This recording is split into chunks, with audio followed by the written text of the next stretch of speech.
नमस्कार दोस्तों, मैं विष्णु कुमार आप सभी का अपने YouTube चैनल के इस वीडियो पर हार्दिक स्वागत करता हूं। दोस्तों, इस वीडियो में हम लोग ये क्लास 12th से संबंधित फिजिक्स वाले क्वेश्चन पेपर से जुड़े हुए कुल जितने सारे ऑब्जेक्टिव प्रश्न हैं उसी का सॉल्यूशन करने वाले हैं।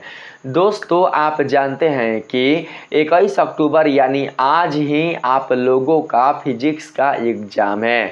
क्लास 12th से जुड़े हुए कुल जितने सारे बच्चे हैं जो 21 अक्टूबर को अपना मंथली एग्ज़ाम देने वाले हैं, उन बच्चों के लिए मैं फिजिक्स वाले क्वेश्चन पेपर से संबंधित जो ऑब्जेक्टिव प्रश्न है उसका सॉल्यूशन लेकर आ गया हूँ।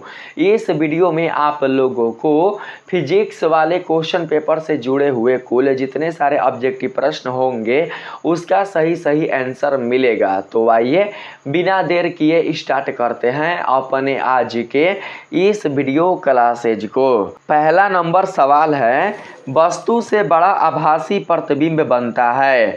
वस्तु से बड़ा आभासी प्रतिबिंब किसमें बनता है, आपको उसका नाम बताना है। दोस्तों, इसका सही जवाब होगा उत्तल लेंस। ठीक है, उत्तल लेंस में वस्तु से बड़ा आभासी प्रतिबिंब बनता है। 2 नंबर सवाल है, एक माध्यम से दूसरे माध्यम में जाने में प्रकाश की किरण मुड़ जाती है। किरणों के मुड़ने को क्या कहा जाता है। दोस्तों, 2 का सही आंसर होगा ऑप्शन नंबर सी, अपवर्तन कहा जाता है। 3 नंबर सवाल है आपके पास, जब प्रकाश कांच में प्रवेश करती है तो इसका तरंगदैर्घ्य कैसा होता है। दोस्तों, जब प्रकाश कांच में प्रवेश करती है तो इसका तरंगदैर्घ्य घटता है, इसलिए इसका सही जवाब ऑप्शन नंबर ए होगा। 4 नंबर सवाल है यहाँ पर, जल और कांच के अपवर्तनांक क्रमशः 4/3 तथा 3/2 है। जल का कांच की सापेक्ष अपवर्तनांक होगा। तो दोस्तों, जल का कांच की सापेक्ष अपवर्तनांक 8/9 होगा। ठीक है, तो यहाँ पर जानते हैं सही आंसर क्या होगा, ऑप्शन नंबर डी 8/9। ठीक है, आप लोग सेलेक्ट कर लीजिएगा ऑप्शन नंबर डी को। यहाँ पर 5 नंबर सवाल है दोस्तों, ऑप्टिकल फाइबर किस सिद्धांत पर कार्य करता है। आप लोगों को बताना है ऑप्टिकल फाइबर किस सिद्धांत पर कार्य करता है। 5 का सही आंसर होगा ऑप्शन नंबर डी, पूर्ण आंतरिक सिद्धांत पर कार्य करता है, यानी कि पूर्ण आंतरिक परिवर्तन के सिद्धांत पर कार्य करता है। ठीक है, 6 नंबर सवाल है यहाँ पर, एक लेंस की हवा में फोकस दूरी 20 सेंटीमीटर है। 1.5 अपवर्तनांक वाले माध्यम में उस लेंस की फोकस दूरी क्या होगी, आप लोगों को यही बताना है। ठीक है, 6 का दोस्तों सही आंसर होगा अनंत, इन्फिनिटिव। ठीक है, ऑप्शन नंबर डी इसका राइट आंसर होगा। 7 नंबर सवाल है, एक लेंस के दोनों सतहों की वक्रता त्रिज्याएं समान है तथा लेंस के माध्यम का अपवर्तनांक, दोस्तों हमें पता नहीं है कि अपवर्तनांक कितना है। ठीक है, क्योंकि यहाँ पर कुछ मिटक गया है।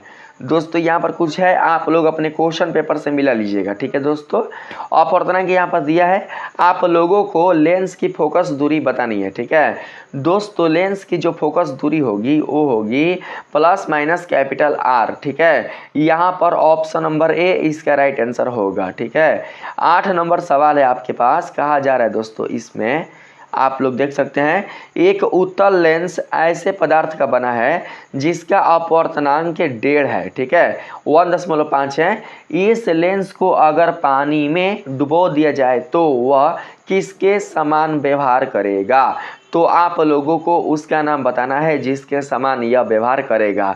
8 का सही जवाब होगा अभिसारी लेंस, ऑप्शन नंबर ए इसका राइट आंसर होगा। ठीक है दोस्तों, यहाँ पर 9 नंबर सवाल है, यदि किसी लेंस की फोकस दूरी 20 सेंटीमीटर हो तो उसकी क्षमता होगी, क्षमता आप लोगों को बताना है। 9 का सही जवाब होगा 5 डायोप्टर, ऑप्शन नंबर ए इसका राइट आंसर होगा। 10 नंबर सवाल में है, यदि समान फोकस दूरी के 2 अभिसारी लेंस एक दूसरे के संपर्क में रखे हो तो उनके संयोग की फोकस दूरी क्या होगी। फोकस दूरी दोस्तों आप लोगों को बताना है। ठीक है, इसका सही जवाब होगा ऑप्शन नंबर सी F/2। ठीक है, यहाँ पर 11 नंबर सवाल है दोस्तों, कहा जा रहा है एक संयुक्त सूक्ष्मदर्शी की नेत्रिका और अभिदर्शक के बीच अधिकतम दूरी होती है। आप लोगों को दोस्तों यही बताना है। तो 11 का जो सही जवाब होगा वो होगा ऑप्शन नंबर बी, नेत्रिका एवं अभिदर्शक की फोकस दूरियों के योग के बराबर। ऑप्शन नंबर बी को सेलेक्ट कर लेंगे। यहाँ पर 12 नंबर सवाल है, समान संयोजन में खगोलीय दूरदर्शक की लंबाई होगी। तो दोस्तों 12 का सही आंसर होगा option number D, F0 plus FE। ठीक है, आप लोग सेलेक्ट कर लीजिएगा। यहाँ पर 13 नंबर सवाल है दोस्तों, समान आँख के लिए स्पष्ट दृष्टि की न्यूनतम दूरी है। समान आँख के लिए अस्पष्ट दृष्टि की न्यूनतम दूरी कितनी होती है? 25 सेंटीमीटर। ऑप्शन नंबर डी इसका राइट आंसर होगा। 14 नंबर सवाल है, प्रकाश किस प्रकार के कणों के कंपनों से बनता है? दोस्तों प्रकाश जो होता है वो जानते हैं किस प्रकार के कणों के कंपनों से बनता है। तो दोस्तों 14 का सही आंसर होगा यहाँ पर ऑप्शन नंबर ए, ईथर कण। ठीक है, ऑप्शन नंबर ए को सेलेक्ट कर लेंगे। 15 नंबर सवाल है यहाँ पर, प्रकाश के तरंग सिद्धांत के द्वारा किसकी व्याख्या नहीं होती? दोस्तों प्रकाश के तरंग सिद्धांत के द्वारा प्रकाश विद्युत उत्सर्जन की व्याख्या नहीं होती। ऑप्शन नंबर डी को सेलेक्ट कर लेंगे। यहाँ पर 16 नंबर सवाल में कहा गया है दोस्तों, 16 नंबर जो सवाल है वो बिल्कुल भी दिखाई नहीं दे रहा है। ठीक है, फिर भी आप लोग अपने क्वेश्चन पेपर से मिला लीजिएगा। ठीक है इसमें दो समान कला संबंध वाले प्रकाश क्षेत्र द्वारा उसके बाद क्या है दोस्तों वो समझ में नहीं आ रहा है। यहाँ पर क्वेश्चन है, दो समान कला संबंध वाले प्रकाश क्षेत्र द्वारा। दोस्तों इसके बाद क्या है ये हमको पता नहीं है। ठीक है, तो 16 का दोस्तों सही आंसर होगा यहाँ पर ऑप्शन नंबर ए। ठीक है, लगभग एक समान तरंग दैर्घ्य के। ठीक है, ऑप्शन नंबर ए इसका राइट आंसर होगा।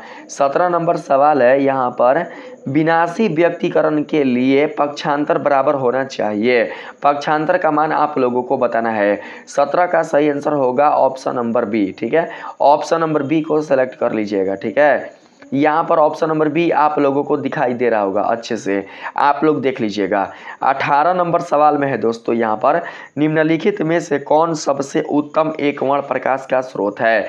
आप लोगों को बताना है कि निम्न में कौन सबसे उत्तम एकवर्ण वाला प्रकाश का स्रोत है। 18 का सही जवाब होगा ऑप्शन नंबर सी, एक mercury tube. Option number C को सेलेक्ट कर लेंगे। 19 नंबर सवाल है दोस्तों, व्यक्ति करते दो प्रकाश तरंगों की तीव्रताएं 9:4 के अनुपात में है। अधिकतम और न्यूनतम तीव्रताओं का अनुपात क्या होगा यही आप लोगों को बताना है। तो दोस्तों 25:1 होगा। ऑप्शन नंबर ए को सेलेक्ट कर लेंगे। यहाँ पर 20 नंबर सवाल में कहा गया है दोस्तों, जब यहाँ पर है, जब स्रोत और पर्दे के बीच की दूरी बढ़ा दी जाए तब क्रिंग की चौड़ाई।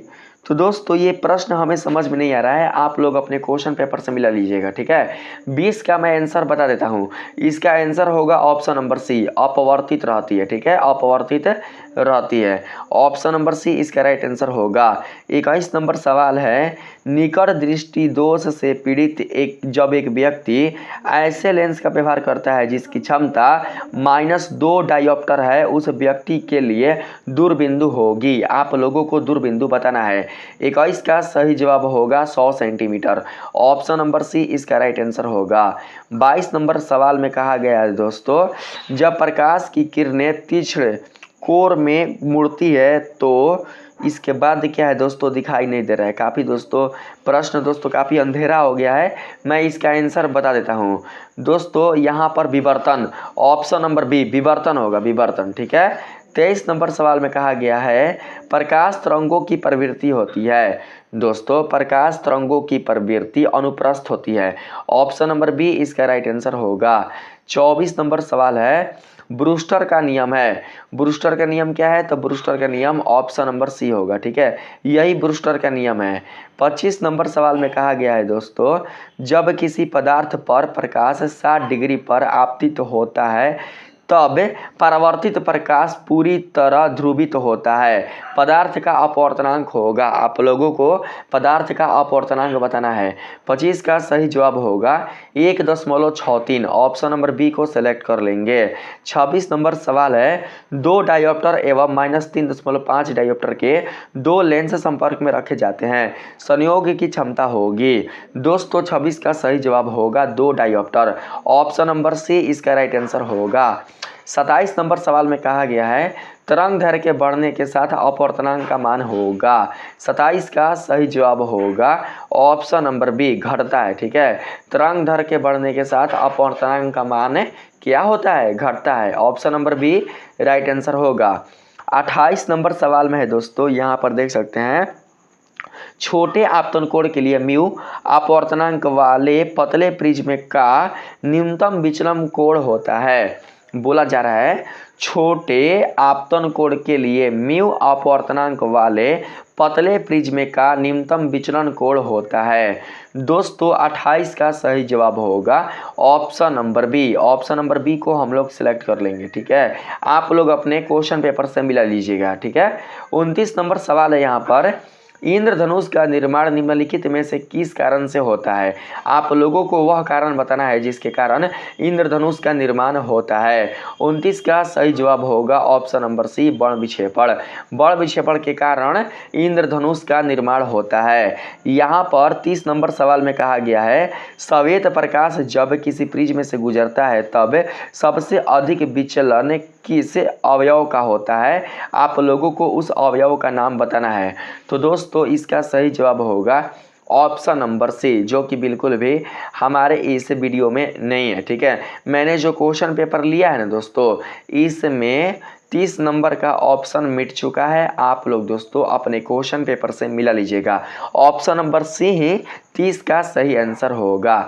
नीचे सब्जेक्टिव है, जो मैंने दोस्तों आप लोगों को नीचे जो भी आप सब्जेक्टिव देख रहे हैं ना, इस सब्जेक्टिव का सारा जो आंसर है मैं आप लोगों को अगली वीडियो में देता हूं अभी तुरंत। ठीक है, आप लोग दोस्तों लघुत्तरीय और दीर्घोत्तरीय इससे संबंधित कुल जितने सारे प्रश्न हैं आप लोग उसका आंसर दे दीजिएगा। हाँ, ध्यान रहे आप लोग पढ़ कर दीजिएगा। ठीक है, ऊपर दोस्तों 10 प्रश्न होंगे जिनमें से आपको 5 का ही दोस्तों जवाब देना है, और नीचे दोस्तों दीर्घोत्तरीय प्रश्न है जिनमें से आप लोगों को 2 या 3 प्रश्नों का ही जवाब देना है। तो दोस्तों जो दीर्घोत्तरीय प्रश्न है, जो लघुत्तरीय प्रश्न है, यानी कि जो सब्जेक्टिव प्रश्न है, उसका आंसर मैं आप लोगों को अगली वीडियो में बताता हूँ। इस वीडियो के लिए इतना ही। वीडियो अच्छा लगा हो तो वीडियो को लाइक करें और हमारे चैनल को सब्सक्राइब करें। मिलते हैं फिर से एक नए वीडियो के साथ, तब तक के लिए धन्यवाद।